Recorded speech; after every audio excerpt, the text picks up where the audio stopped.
बोलो जयकारा बोल मेरे श्री गुरु महाराज की जय। सभी गुरुमुख प्रेमियों से सप्रेम जय सच्चिदानंद। जीव को पता नहीं है कि किस प्रकार से कर्म करने हैं, कर्मों का कैसे बंधन हो जाता है, कैसे कर्मों के बंधन से आज़ाद होना है, कितना एक एक कर्म का भुगतान करना पड़ता है। अगर कर्मों का बंधन हो जाए, कर्मों के बंधन में जब जीव बंध जाता है तो कितनी मुश्किल होती है, कितना भुगतान करना पड़ता है, कितना दुख सहना पड़ता है। यहाँ तक कि 84 लाख योनियाँ जो भुगतनी पड़ती है वो कर्म बंधन के कारण ही ये नरक योनियाँ जीव सहन करता है। जीव नरक योनियों में पच पच के मरता है। और जो ये मनुष्य जन्म मिल गया है, अगर अब भी कर्मों को बंधन से मुक्त होकर के करना, ऐसे कर्म करना जिससे बंधन ना हो, कर्म करे लेकिन कर्मों का बंधन ना हो। किस प्रकार से कर्म हमें बंधनों में बांधता है, बंधनों में बांध करके फिर निम्न योनियों में, जिसे 84 लाख योनियां कहते हैं, उनमें भटकाता है। ये सारी दुविधा, ये सारी मुसीबत मन की रहनुमाई में चलने से ही हुआ करती है। जो संत महापुरुष इस जीव को, जो कि गुमराह हुआ है जन्म जन्मांतरों से, मन के भुलेखे में आया हुआ है, मन के भरमाने से, मन के भटकाने से भटक भटक करके आया है। और अब भी ये जीव मन ही के कहने में लग करके कर्म करता है, बंधनों वाले कर्म करता है, कर्म बंधन में पड़ा है। और कर्म बंधन में बंधते बंधते बंधते इतना गलतान हो जाता है, फिर छूटना मुश्किल हो जाता है। अगर कर्मों में बंध करके फिर छूटने का उपाय ही करना है तो क्यों ना बंधन में आने वाले कर्म ही ना करें। कर्म तो करें लेकिन बंधन में ना आए। जीवन तो जिए लेकिन सुख स्वरूप हो करके, मृत्यु को प्राप्त तो हों लेकिन फिर जन्म ना हो। तो ये तभी मुमकिन है कि बंधनों से मुक्त होकर के निष्काम कर्म जब जीव करेगा, तभी जन्म मरण के बंधन से मुक्त हो जाएगा। जब तक सकामता वाले कर्म करता है इंसान, इस जीवन में लगातार किसी न किसी मतलब के लिए, मतलब परस्ती के लिए, किसी चाहना में, किसी कामना में उलझा हुआ ही कर्म करता रहता है। उठते बैठते किसी न किसी उधेड़ बुन में लगा रहता है। कोई पल, कोई घड़ी, कोई श्वास सकामता से खाली है ही नहीं। भजन भक्ति करते हुए भी सकामता में रह करके कर्म करता है। क्योंकि जब तक सतगुरु की शरण नहीं मिलेगी, सतगुरु की शरण लेकर के उनके बताए अनुसार जीवन व्यतीत नहीं करेगा, उनके आज्ञा और उनके निर्देश के अनुसार जब श्वास खर्च करेगा, एक एक श्वास में जब उनके बताए रास्ते पर चलते हुए जीवन व्यतीत करेगा, तो कर्म बंधन से आज़ाद होता जाएगा।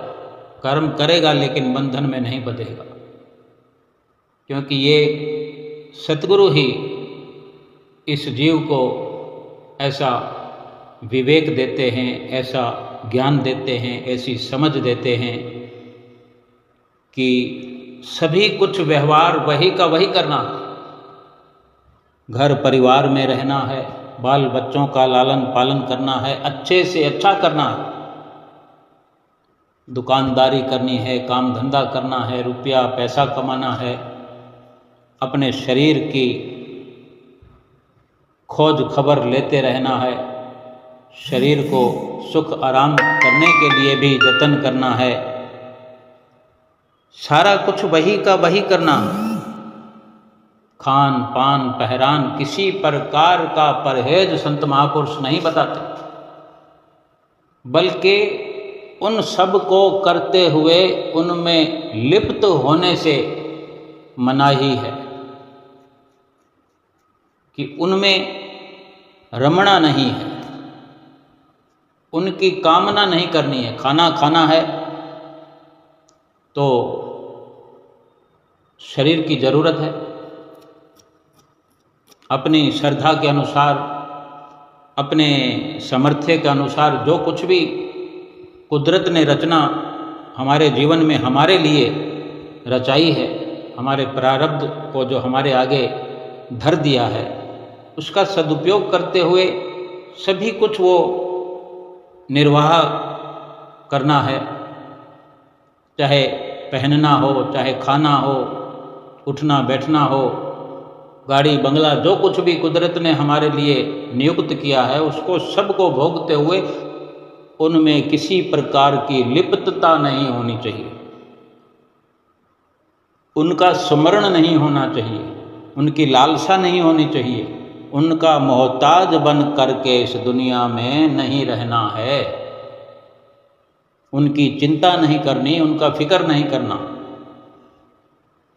बल्कि चिंतन करने की जरूरत है, शरीर का नहीं, आत्मा का।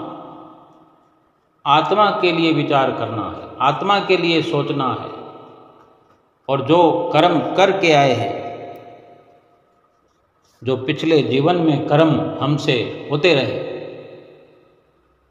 उनके लिए महापुरुष जो रास्ता बताते हैं, उनको भोगते हुए, उन कर्मों को काटते हुए, बचते बचाते हुए आगे के लिए कर्म बंधनों से मुक्त होकर के कर्म करते हुए कि किसी प्रकार से ना किसी वस्तु में, किसी साजो सामान में, कुटुंब परिवार में ना आसक्ति होगी, ना सकामता होगी, ना कोई मतलब परस्ती होगी, ना किसी वस्तु विशेष का ख्याल होगा, ना कोई कर्म बनेगा, ना कर्म बंधन में आएगा, ना फिर फल भोगने के लिए इस संसार में दोबारा आना पड़ेगा।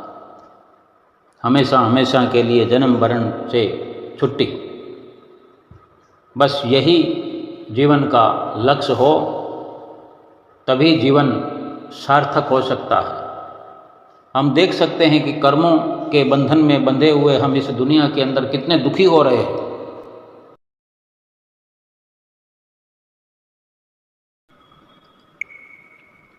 कर्म बंधन में एक बार बंध जाए, फिर छूटना मुश्किल हो जाता है। जैसे कोई जेल में चला जाता है, फिर वहाँ से छूटना कितना मुश्किल हो जाता है।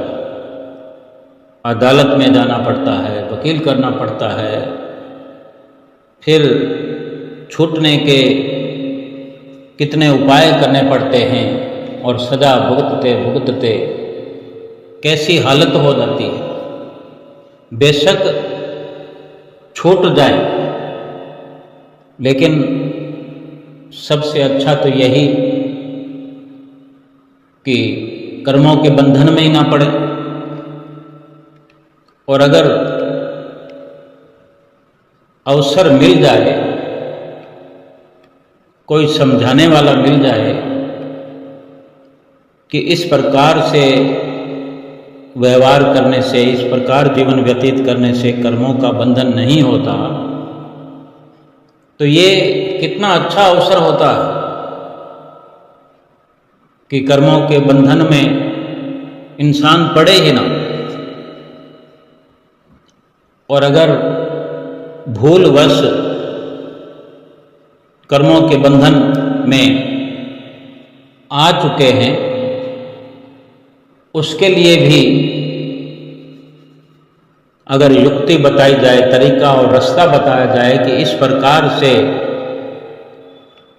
बचने के लिए भी तुम्हारा रास्ता बनता है, तो ये एक स्वर्णिम अवसर हो सकता है। सभी इंसान इस दुनिया में जो आए हैं, कर्मों के वशीभूत आए हैं, कर्मों के बंधन में पड़े हैं। बेशक कोई कम है, कोई ज्यादा है, लेकिन बंधन तो है। इस बात को समझने की अगर कोशिश की जाए और समझ में आ जाए और हम समझ पाएं, तो हमारा पहला कर्तव्य यह बनता है कि अपने आप को उन कर्मों के बंधन से आजाद भी कराना चाहिए और इस जीवन में कर्मों के बंधनों वाला जो रास्ता है उसको छोड़ करके, कर्म बंधन से बच करके जीवन व्यतीत करें, व्यवहार करें। बंधन वाले कर्म ही ना करें, निष्काम कर्म करें। और ये संत महापुरुष हमें बखूबी बताया ही करते हैं। हमारे श्री परमहंस दयाल महाराज जी, हमारे परम वंदनीय, अपने समय में एक दिन उन्होंने वचन किए कि कर्म का स्थान आंख के बीच में है। दोनों आंखों के बीच में जो स्थान है, जिसे आज्ञा चक्र कहते हैं, 10वां द्वार भी कहते हैं, जहां आज्ञा चक्र पर कर्मों का स्थान है। यानी सुरती, चित्तवृत्ति जागृत अवस्था में आंखों के बीच में बैठकर ही मन व इंद्रियों के सहयोग से अनेक बाहरमुखी कर्म करती है। चित्तवृत्ति की आसक्ति से पूरे होश हवास में किए गए कर्म बंधनकारी होते हैं। अब यदि चित्तवृत्ति की मन व इंद्रियों से आसक्ति छुड़ाने का एकमात्र उपाय है कि इसे आंखों के मुकाम से और ऊपर उठाया जाए, ऊंचाई तक ले जाया जाए। इसलिए एक साधक को क्या चाहिए, क्या करना चाहिए कि भक्ति और भजन अभ्यास करके इसे आंखों के ऊपर और भीतर को चढ़ावे। यानी अंदरूनी तौर पर अंतर्मुखी होकर के भजन भक्ति करके जो सुरती है, जो चित्तवृत्ति है, हमारा जो ध्यान है, आंखों से जब ऊपर उठेगा, भीतर ही भीतर, और सुमरन लगातार होता रहेगा, चलता रहेगा, और धीरे धीरे जब सुरती अंदर ही अंदर में आँखों के ऊपर स्थिर हो जाएगी, ठहरने लगेगी, फिर हमारा जो कर्म है ये थक जाएगा, कमजोर हो जाएगा। यानी सुरती की कर्म से जो आसक्ति है ये टूटते टूटते टूट जाएगी और साधक, साधना करने वाला, भजन सुमरण करने वाला जो दृढ़ता से अभ्यास करेगा और दृढ़ता से किए गए, लगन से किए गए अभ्यास से जब सुरती यहाँ त्रिकुटी में 10वें द्वार में स्थिर हो गई, रुक गई, ठहर गई, ठहरने लगी, तब सुरती जो है पूरी तरह निर्लिप्त होकर फिर निष्कर्म हो जाएगी। और ऐसी अवस्था में जीव पाप और पुण्य का भागीदार नहीं होगा और काल व कर्म का भी फिर वश नहीं चलेगा। यानी अपनी सुरती को ऊपर चढ़ाना, जहाँ पहले कर्मों में मन व इंद्रियों से आसक्ति के कारण कर्म में भी आसक्ति बनी रहती थी और आसक्ति के कारण जो भागीदारी दंड की बनी रहती, अब वो सुरती जो है निर्लिप्त हो चुकी है, आसक्ति रहित हो चुकी है, तो कर्म बंधन से छूटकर निष्काम कर्म करने के कारण फिर कर्मों का बंधन जीव को नहीं सताएगा और काल और कर्म का कोई वश जीव पर नहीं चलेगा। जैसे एक अदालत में दो कर्मचारी एक समान पद पर कार्यरत हों और उनमें आपस में फूट या रंजिश हो तथा दोनों एक दूसरे से दुखी हों, तो दोनों ही एक दूसरे को दंड दिलवाना चाहेंगे। अब दोनों की एक जैसी पावर है, कोई नतीजा नहीं निकलेगा, दुख बना रहेगा, परेशानी बनी रहेगी। ऐसी अवस्था में यदि एक कर्मचारी लगन और मेहनत से और एक पहचान बनाते हुए परिश्रम करता जाए, लगन से आगे बढ़ता जाए, उन्नति करता जाए और उन्नति करते करते कई गुना ऊंचा पद प्राप्त कर ले, ऊंचे पद पर पहुंच जाए, मंत्री बन जाए, तो फिर वही उसके सामने वाला दूसरा कर्मचारी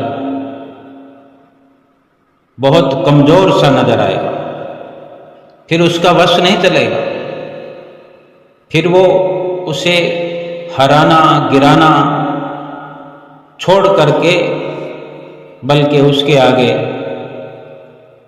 जैसे भी झुक ही जाएगा।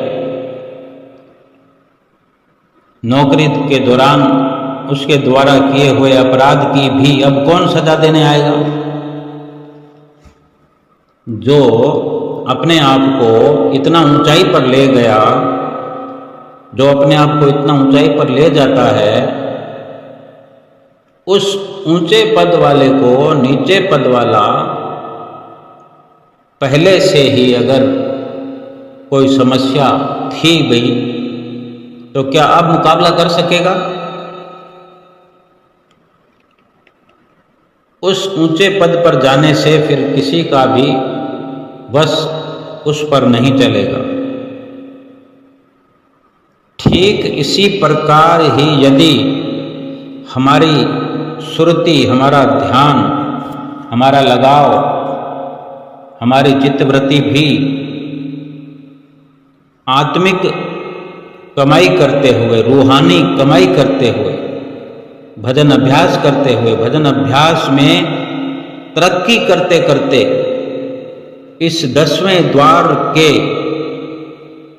रास्ते को, इस रास्ते से पार हो गई, ऊपर चढ़ गई, ऊपर की मंजिलों में पहुंच गई, किसी मंजिल को जाकर के अपना ठिकाना बना लिया,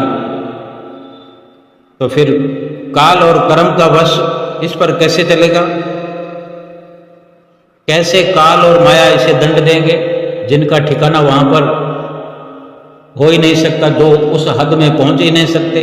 काल और माया की जो हद है वो त्रिकुटी से नीचे है, पिंड देश में। पिंड देश में आसक्त सुरती माया और इंद्रियों के अधीन होकर के कर्मों में लिप्त रहती है और कर्म बंधन में फंसती है। इसी के कारण जीव उन कर्मों के बंधनों के दंड का भागीदार बनता है। भाव कहने का यही है कि काल व कर्म का बंधन केवल संसार की आसक्ति के कारण है, और संसार की आसक्ति अंदरूनी साधना करके सुरति को अपने अंदर में स्थित करने पर समाप्त हो सकती है। अब साधक यदि त्रिकुटी 10वें द्वार को पार करना चाहे तो उसे भजन अभ्यास में बहुत दृढ़ होकर लगना पड़ेगा। कुछ प्रेमी गुरुमुख बैठ भी जाते हैं, समय सीमा को भी पूरा कर लेते हैं, लेकिन कुछ श्रद्धा की कमी, कुछ समझ की कमी के कारण पीछे पीछे चलते रहते हैं। अगर 10वें द्वार से ऊपर जो मुकाम है वहां तक पहुंचना है तो उसे भजन अभ्यास में दृढ़ होकर लगना पड़ेगा, लगन से भजन अभ्यास करना पड़ेगा। फिर भी अगर इतनी सफलता भी प्राप्त करे, इतनी लगन से भी करे, तो भी ये पहाड़ पर पहुंचने जैसा दुर्गम कार्य है, तो भी ये आसानी से संभव नहीं है। फिर भी इसके लिए सतगुरु की शरणागति तो जरूरी ही है, और हमें तो शरणागति सतगुरु की मिली हुई है।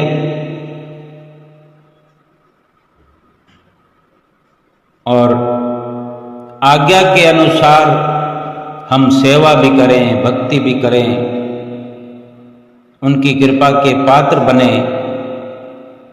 और इसी प्रकार जब सतगुरु की दया प्राप्त होती रहेगी, सतगुरु की प्रसन्नता प्राप्त होती रहेगी, सतगुरु की प्रसन्नता के निमित्त हम कार्य करते रहेंगे, सोच विचार करके कि कौन सा कार्य करने में मेरे सतगुरु की प्रसन्नता है और कौन सा कार्य करने में नाराजगी है, ऐसा सोचकर हर कार्य करेंगे, चाहे संसारिक हो चाहे परमार्थिक हो।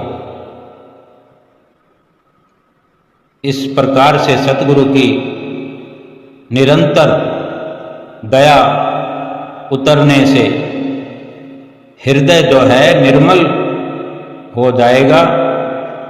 तब अंदरूनी ये चढ़ाई सुरती की जो 10वें द्वार से ऊपर की ओर चढ़ने की है,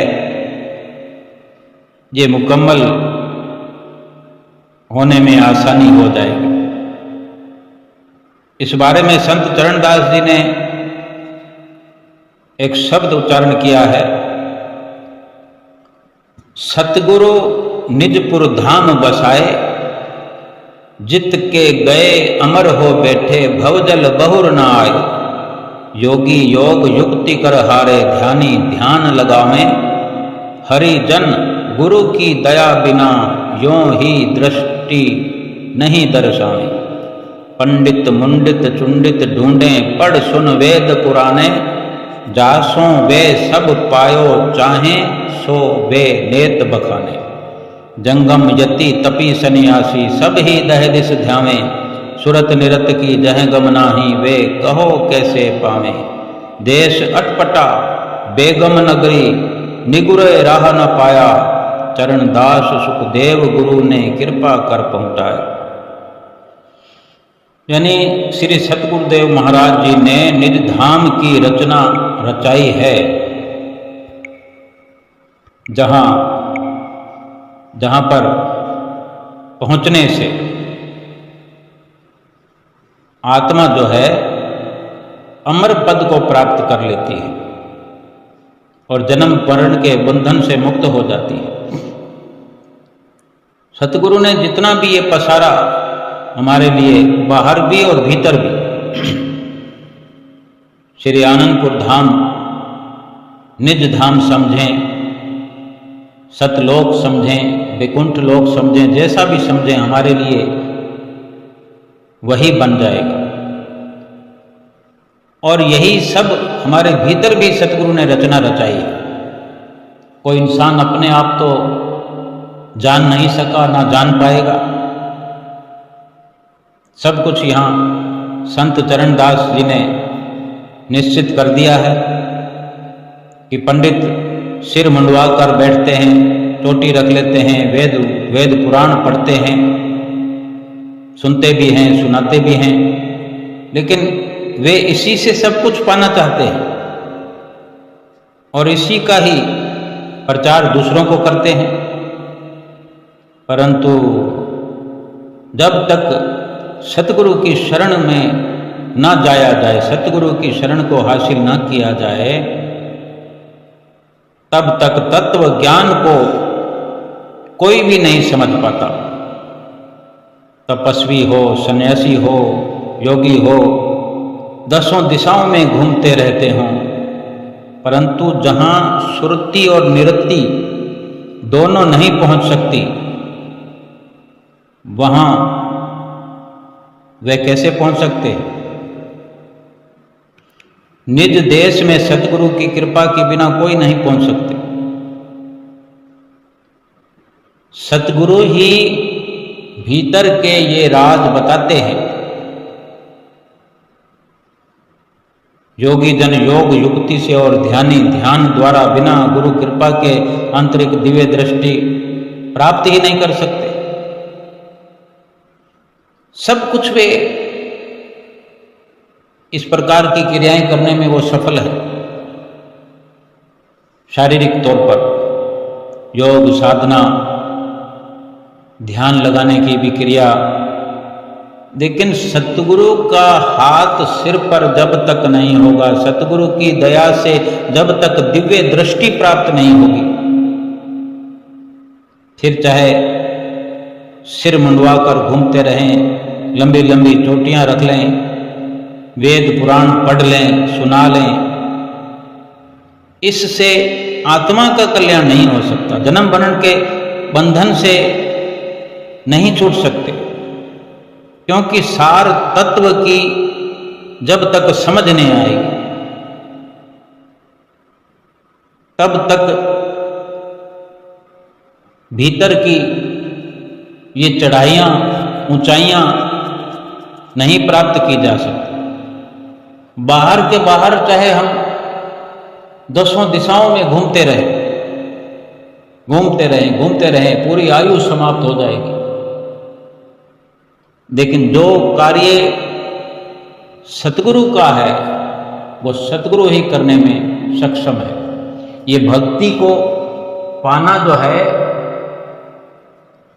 ये सतगुरु के अधीन रखा गया है कि भक्ति, अगर भक्ति करने का अभिलाषी कोई है तो सतगुरु की शरण में आना पड़े।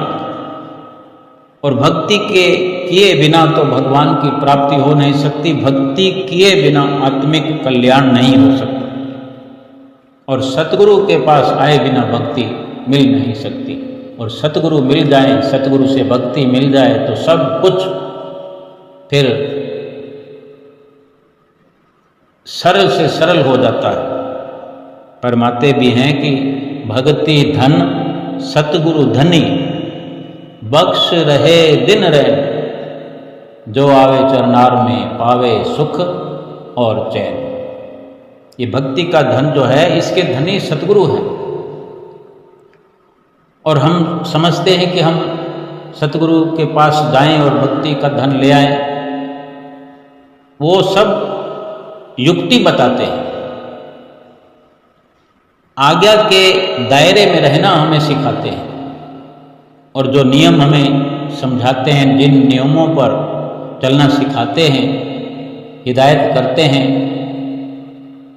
फिर हमको पूरा परिश्रम करके स्वयं सफलता प्राप्त करनी पड़ेगी। और वे रात और दिन भक्ति की बख्शिश करते हैं। ये नहीं कि हम 1-2 घंटा उनके पास बैठे, इतनी देर में भक्ति जो मिल गई, वहाँ से लौट आने पर भी सतगुरु शब्द रूप में हमारे साथ रहते हैं, हर वक्त साथ रहते हैं। अगर हम शब्द के साथ जुड़े रहेंगे तो यूं मानो कि सतगुरु के साथ जुड़े रहेंगे।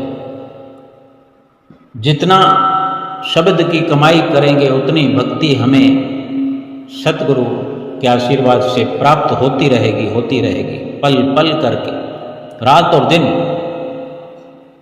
कमी केवल हमारी है, हम कमजोर पड़ जाते हैं। संत चरणदास जी ने कहा है कि गुरुदेव सुखदेव जी ने कृपा कर वहां पहुंचा दिया।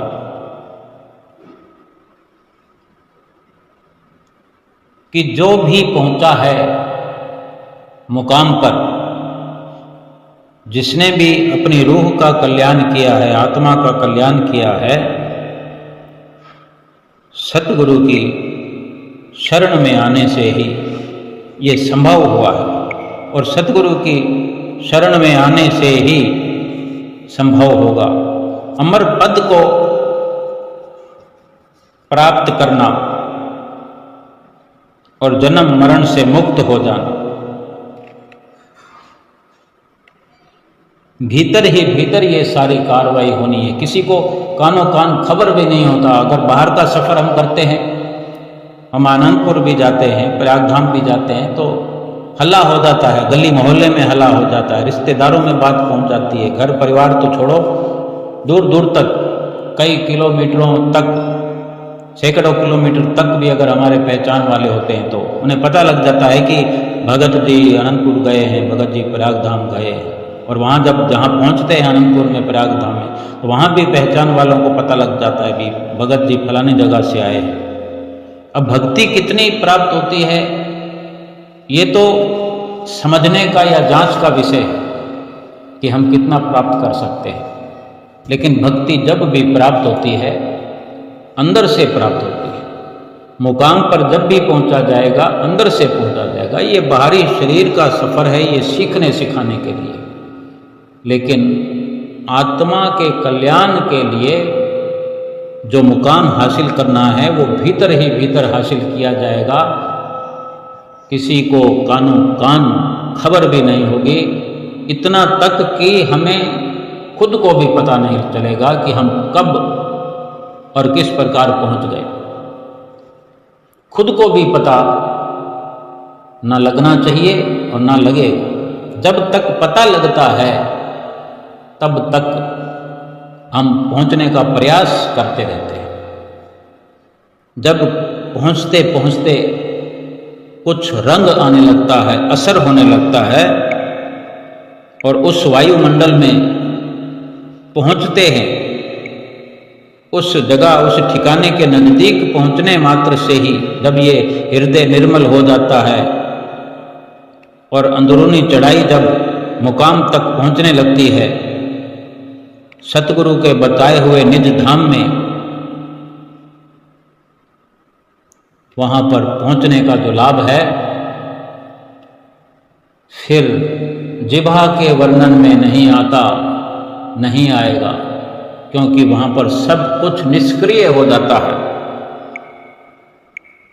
हमेशा हमारा ये कर्तव्य होना चाहिए कि अपने आप को अपनी सुरती के द्वारा, ध्यान के द्वारा, भजन अभ्यास के द्वारा इतना ऊपर उठाते जाएं कि माया की नगरी पीछे छूट जाए।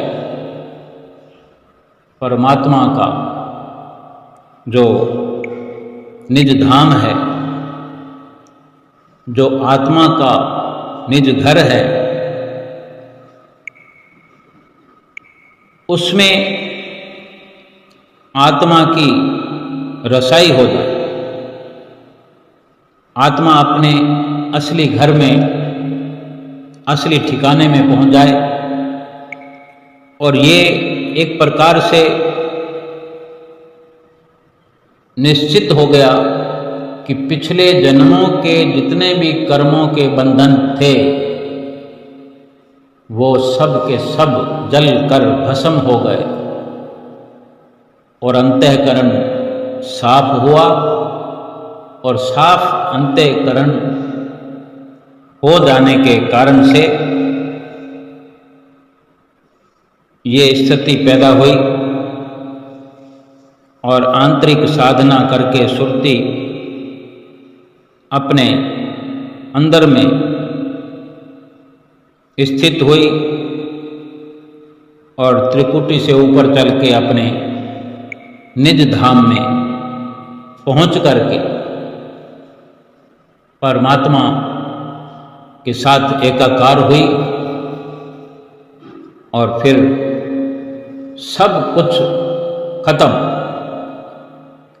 ना फिर लोक रहेगा, ना परलोक रहेगा, ना सुख रहेगा, ना दुख रहेगा, न जन्मना है, न मरना है, न बिछुड़ना है, न मिलना है, क्योंकि मिलाप हो गया।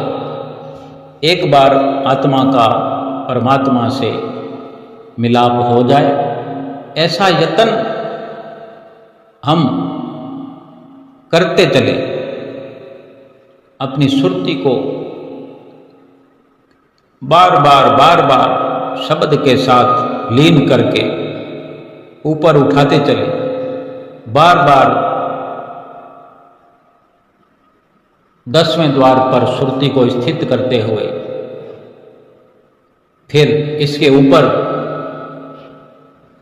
पहुंचने की कोशिश करें और अपने मुकाम पर पहुंच करके इस जीवन की पूरी सफलता प्राप्त करें। बोलो जयकारा बोल मेरे श्री गुरु महाराज की जय।